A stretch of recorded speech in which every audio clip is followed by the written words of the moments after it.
Todos los años para estas fechas asistimos a la representación de lo que se ha convertido en un auténtico modus operandi entre el Partido Socialista y el Partido de Podemos con los presupuestos de esta comunidad. Lo de ahora sí, ahora no, ahora sí, ahora no, ahora tú más. Ahora aceptamos y nos plegamos a los dictados del Partido Socialista, aprobamos los presupuestos y al día siguiente empezamos a criticarlos.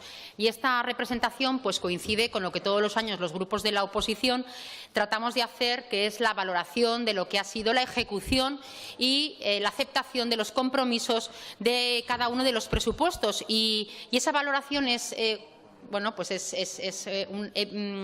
raro, ¿no?, que la hagamos los grupos que no hemos pactado. Ni siquiera ustedes, los grupos de la izquierda que pactan con el Gobierno, les interesa saber el grado de cumplimiento o incumplimiento de los acuerdos a los que han llegado, porque yo entiendo que si no, pues no podrían volverse a tapar la nariz y a votarlos de nuevo.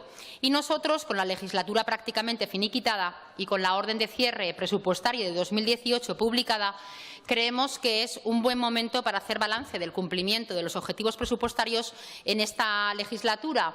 Creo que ha habido un error con respecto al interpelado, porque nosotros, desde luego, creemos que se hizo al consejero de Hacienda. Pero no nos importa, porque eso es un tema de Gobierno, con lo cual, si es el consejero de Presidencia, pues bien nos parece que usted esté aquí. Creemos que es el momento para analizar si este Gobierno ha cumplido con lo que ha dicho o, por el contrario, pues todo ha quedado en papel mojado, como así intuimos. A nuestro entender, este Gobierno, con 1.300 millones de euros más, ha sido incapaz de solucionar los grandes problemas de esta comunidad y, además, no ha sido o no ha sabido contener el gasto de la Administración. Porque con 1.300 millones de euros más que en el presupuesto de 2015, este Gobierno ha sido incapaz de cumplir con el objetivo de estabilidad presupuestaria ningún año. Incumplió el objetivo de déficit en 2015, en 2016, en 2017 y, por lo que acaba de anunciar el consejero de Hacienda, creemos que se va a incumplir el de 2018, porque ya ha dicho que para cumplirlo tiene que gastar tiene que ahorrarse o recortar 50 millones. Y decía, ¿gasto más o gasto menos? Pues no. Señor Guillén, creo que hay que gastar mejor, creo que hay que gestionar mejor de lo que se está haciendo para que con más dinero se pueda gestionar bien lo presupuestado y que además se ejecute y se cumpla con lo dicho y con lo pactado.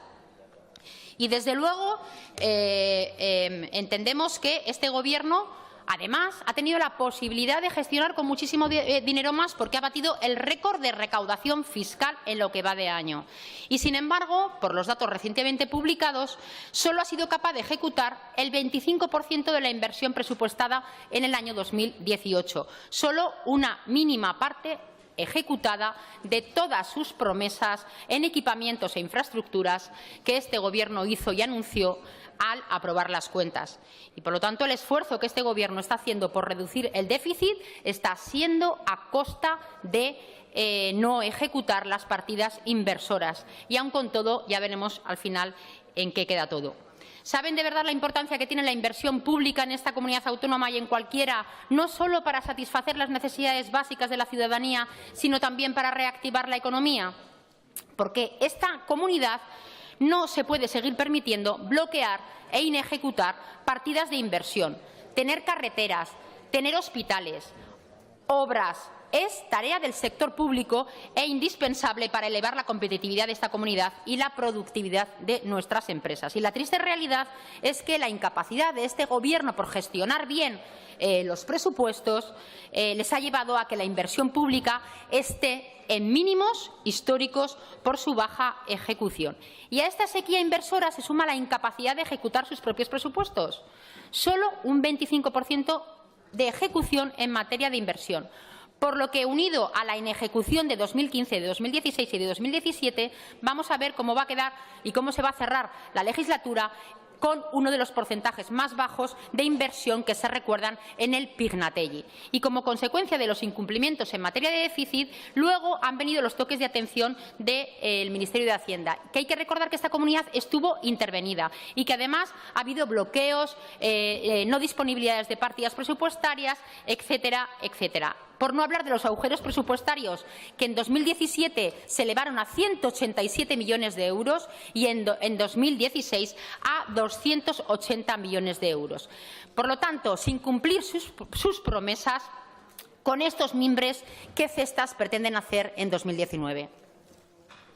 Gracias, señora Ayue. Desde luego, si ha habido un error y la interpelación no ha sido voluntariamente realizada al consejero de Presidencia. Señor Guillén, usted es el portavoz del Gobierno de Aragón y yo imagino que usted estará comprometido con los compromisos de investidura que el Partido Socialista pactó con el partido de Podemos para que el señor Lambán fuera presidente del Gobierno de Aragón. Y usted, como portavoz del Gobierno, estará comprometido con el decálogo que se firmó. Y a mí me gustaría hacer un balance y un análisis, ya que el propio partido de Podemos ni siquiera se lo exige, sobre el grado de cumplimiento de ese decálogo. Y le voy a decir en qué ha quedado ese decálogo. Ha quedado en que, bueno, pues la Ley de Integridad y Ética Pública que se aprobó en estas Cortes, pues ha quedado en papel mojado, en agua de borrajas. En cuanto a la reducción del personal eventual, pues también nada de nada. Primero vendieron en julio de 2015, por cierto, usted, que reducían un 21% el personal eventual del Gobierno de Aragón, y desde entonces, desde julio de 2015 hasta hace 2 días, en concreto el lunes, que volvieron a contratar a otro asesor de medios de comunicación, desde julio de 2015 hasta la fecha de hoy han aumentado un 25% las contrataciones en materia de personal. ¿Saben que tienen 23 periodistas al servicio del Gobierno de Aragón? Ni que fuera el Washington Post, el Gobierno de Aragón. Y casualmente las últimas contrataciones de asesores de comunicación en los últimos días y en los últimos meses, ya justo a la vuelta de la esquina de una campaña electoral, de una cita electoral. En cuanto al Observatorio Ciudadano, pues yo creo que ya nos reímos bastante en su momento. Yo creo que no merece la pena ni mencionarlo ni hablar de ello. Otro de los puntos del decálogo fue el fin de los desahucios. ¿Sabe que el año pasado se produjeron en el territorio aragonés 1.786 desahucios, una cifra que supone 53 casos más que los que hubo en el año 2014, según denunció la Asociación por el Derecho de la Vivienda Digna en Aragón? Otro de los compromisos del decálogo, cláusulas sociales en la contratación pública, pues también incumplida. Reducción de las listas de espera en la sanidad pública, lo mismo. Unas listas de espera en el que la Consejería de Sanidad, a pesar de toda la dimisión en bloque que ha habido o de los ceses en bloque que ha habido en esa consejería, son incapaces de abordarla. Comedores escolares dignos, otro de los puntos del decálogo. Pues yo creo que la señora Sanz estará conmigo en que es otro de los puntos que no se ha cumplido por parte del decálogo. Despolitización de la radio y la televisión públicas. Yo creo que esto es un verdadero sinsentido. No me extraña que el partido de Podemos ya no se fíe de ustedes a la hora de volver a acordar unos nuevos presupuestos. Yo creo que el decálogo ha quedado en un auténtico timo entre los partidos de la izquierda. Y yo creo que si nos atenemos a la palabra compromiso, que es la obligación que se ha contraído sobre hechos concretos, se puede tomar en consideración como una promesa que se va a cumplir o como una declaración de principios que, como siempre sabemos, se queda en agua de borrajas. Con lo cual, todo queda en una absoluta burla a la ciudadanía, y yo creo que le decía que con estos miembros, ¿qué cestos se van a hacer? ¿Qué va a pasar con el presupuesto de 2019? Porque yo creo que la ciudadanía no se merece que tengamos otro retraso en la aprobación de los presupuestos, porque tenemos una cita electoral y la comunidad autónoma no se puede ver inmiscuida en una paralización por los procesos electorales que van a acontecer en el próximo año. Y, por lo tanto, creo que deben hacer sus deberes, que tienen que traer un borrador de presupuestos a estas Cortes ya, que es urgente que esta comunidad autónoma se deje ya de excusas infantiles y de responsabilidades por parte de los grupos de la izquierda y que Aragón cuente con un presupuesto, porque es mejor que Aragón tenga un mal presupuesto que un presupuesto prorrogado, porque Aragón se merece un Parlamento a la altura de la situación económica de las familias aragonesas. Y, desde luego, déjense de excusas y de si los socialista, del partido de Podemos, dejémonos de los colores, de si son más rojos o morados, porque los presupuestos son idóneos o no idóneos a los intereses de los aragoneses y serán idóneos si recogen las necesidades y prioridades de todas las familias, de las empresas, de los sectores estratégicos que así lo requieren.